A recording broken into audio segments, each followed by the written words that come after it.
Hola familia y amigos, bendiciones en el nombre poderoso de Jesús. Mi nombre es Elmer Arana, soy apologeta católico y miembro del movimiento misionero San Juan 23. En esta oportunidad vamos a hablar de el cristianismo como la religión fundada por el propio Jesucristo. Entonces se denomina cristianismo a la religión en conjunto que fue fundada por nuestro Señor Jesucristo, piedra angular de toda doctrina. O sea, Jesucristo es la piedra angular de la iglesia, como nos dice primera carta de Corintios en el capítulo 3, versículo 10. Lo vamos a leer de lo que es la Biblia latinoamericana. Nos dice lo siguiente: yo como buen arquitecto puse las bases según la capacidad que Dios me ha concedido. Otro después ha de levantar la casa, que cada uno sin embargo se fije cómo construye encima. Versículo 11, 1 Corintios 3, 11. Pues la base nadie la puede cambiar, ya está puesta y es Cristo Jesús. Jesucristo es la base de la iglesia. Jesucristo es la piedra angular. Jesucristo es acroniagos. O sea, no nos confundamos en Pedro, que es la cabeza visible de la iglesia, la piedra, donde Jesucristo también construye la iglesia, como dice Mateo 16, 18. Pero aquí significa, Pedro significa Petras, o sea, Petros, Kefas. Es totalmente diferente. O sea, esta es una masa rocosa, pero Jesucristo es la palabra acroniagos. O sea, la piedra angular de esa construcción que es la iglesia.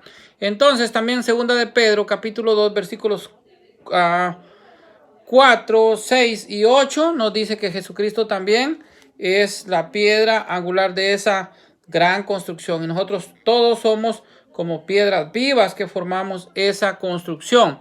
Esta religión heredó del pueblo judío la creencia de un único y verdadero Dios, como nos dice Éxodo capítulo 20, versículos del 2 al 3. No existe otro Dios en cual más creer más que el único, soberano y poderoso Dios, que tiene sus inicios desde la santa alianza entre Yahvé con el patriarca Abraham, como nos dice Génesis capítulo 12, versículo 1 y 2, que también los vamos a leer.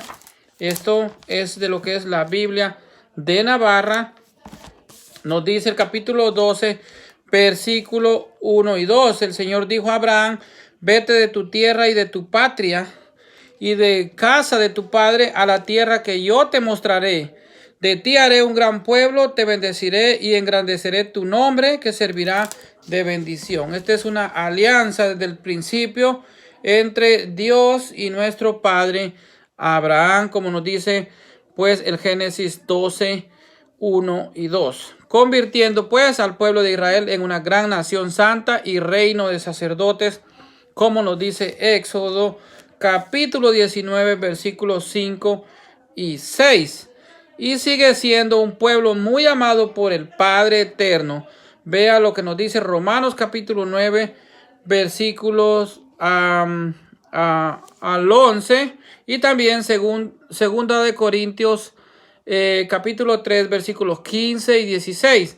Sin embargo, cuando se cumplió el tiempo, Dios envió a su Hijo, nacido de una mujer, sometido a la ley de Moisés, como nos dice Gálatas 4:4. Aquí también nos confirma que esa mujer es María, la madre de Jesucristo, porque dice: al llegar la plenitud de los tiempos, mandó Dios a su Hijo único, nacido de mujer, sometido bajo la ley de Moisés. Gálatas 4:4.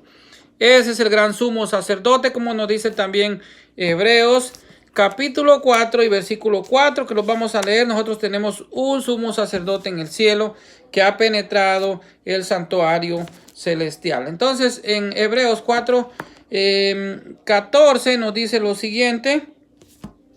Dice: ya que tenemos un sumo sacerdote que ha entrado en los cielos, Jesús, el Hijo de Dios, mantengamos firme nuestra confianza, nuestra confesión de fe, porque no tenemos un sumo sacerdote que no pueda compadecerse de nuestras debilidades, sino que de manera semejante a nosotros ha sido probado en todo, excepto en el pecado.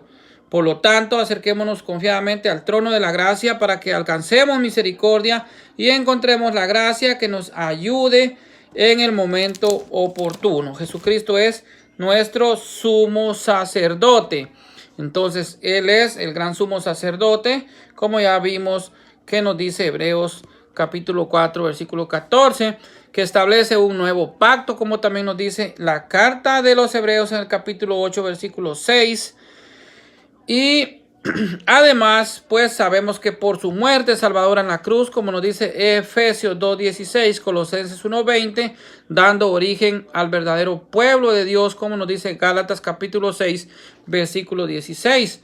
Por consiguiente, ya no importa el ser judío o griego, esclavo, libre, hombre o mujer, porque unidos a Cristo Jesús, todos ustedes son uno solo, y si son de Cristo, son descendientes de Abraham y herederos de la promesa que Dios le hizo, como nos dice Gálatas capítulo 3, versículos 28 y 29.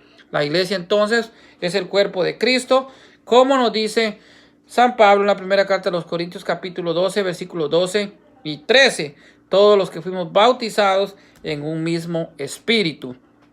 La iglesia de Cristo fue vista durante al menos los 10 primeros años como una nueva secta cristiana que salía del judaísmo, como nos dice Hechos capítulo 28, versículo 22, pero que en realidad era un nuevo camino, un nuevo pueblo, como nos dice Hechos capítulo 24, versículo 14, ya que estaba centrado en Jesucristo, que es el camino, la verdad y la vida, como nos dice el Evangelio de San Juan, capítulo 14, versículo 6. Por eso eran llamados también como los nazarenos, como nos dice Hechos, capítulo 24 y versículo 5. Y a los hombres y mujeres que se atrevían a seguirlo eran perseguidos a muerte, arrestados y encarcelados, como nos dice Hechos, capítulo 22, versículo 4. No obstante, ellos estaban unidos en un mismo amor, como dice Colosenses, capítulo 3, versículo 14, como verdaderos amigos, como nos dice la tercera carta de Juan, capítulo 15, compartiendo sus bienes entre sí, como nos dice Hechos capítulo 2, versículos 44 y 45, y llevando una nueva vida según las enseñanzas del Sermón del Monte para conseguir el reino de los cielos, como nos dice Mateo capítulo 5, versículos 3 al 12. En cuanto al término cristiano con que se identifica a los discípulos de Cristo, empezó a utilizarse en la provincia romana de Antioquía. Recordemos que Antioquía, Jerusalén y todo esto era parte de Roma, de lo que era el imperio romano antiguo. Actualmente Antioquía es Antaquia en Turquía, como nos dice Hechos 11:26, que fue pues por primera vez en esa ciudad donde se le llamó cristiano a los apóstoles. Este nombre fue aceptado por todos aquellos que soportaban los sufrimientos de su fe, como dice Primera de Pedro, capítulo 4, versículo 16, convirtiéndose así en auténticos soldados de Cristo, como dice Segunda de Timoteo, capítulo 2, versículos 2 y 3. El cristianismo estuvo conformado en sus mismas raíces históricas por el catolicismo, que tiene a Jesús como cabeza de la iglesia, como nos dice Colosenses capítulo 1, versículo 18 y Efesios capítulo 5, versículo 23. Al fundar su congregación sobre el apóstol Pedro, roca, como ya expliqué al principio, roca masosa, como nos dice Mateo 16, 18, yo a mi vez te digo que tú eres Pedro, sobre esta roca edificaré mi iglesia. Entonces la palabra que Jesucristo utiliza es Kefas, que es roca. Pedro, Kefas, roca. Y también, como nos dice Juan capítulo 21, versículo 15 al 17, aquí es Jesucristo el que nombra al apóstol Pedro como pastor universal de su iglesia. 3 veces le solicita ser el pastor de esa única iglesia en la cual Jesucristo funda en la persona de Pedro. La palabra griega iglesia significa asamblea de los fieles, como nos dice Primera de Corintios capítulo 1 y versículo 2, y la carta a los Hebreos en el capítulo 2, versículo 12. Católica es universal, como nos dice Romanos 15, 10 y 11. Primera de Corintios capítulo 12, versículo 13. Colosenses 3:11, Apocalipsis 7, versículo 9.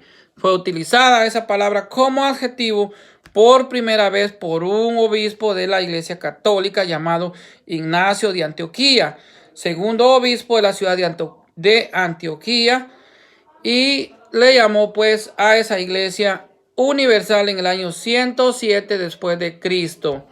Ella es la familia de Dios, que es la iglesia del Dios viviente, la cual es columna y fundamento de toda verdad, como nos dice el apóstol Pablo en la primera carta a Timoteo en el capítulo 3, versículo 15. Así es que la iglesia es católica porque es universal, y son palabras utilizadas por el mismo Jesucristo.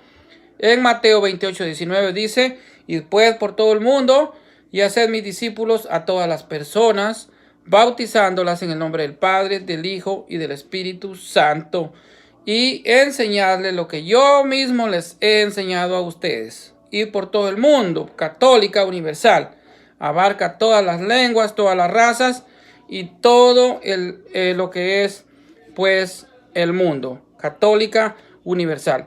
Esa es la iglesia de Jesucristo, y esta es la historia del cristianismo que fue fundado por el mismo Jesucristo. Así que bendiciones para todos en el nombre poderoso de Jesús, y recuerden que con Cristo todo y sin Cristo nada.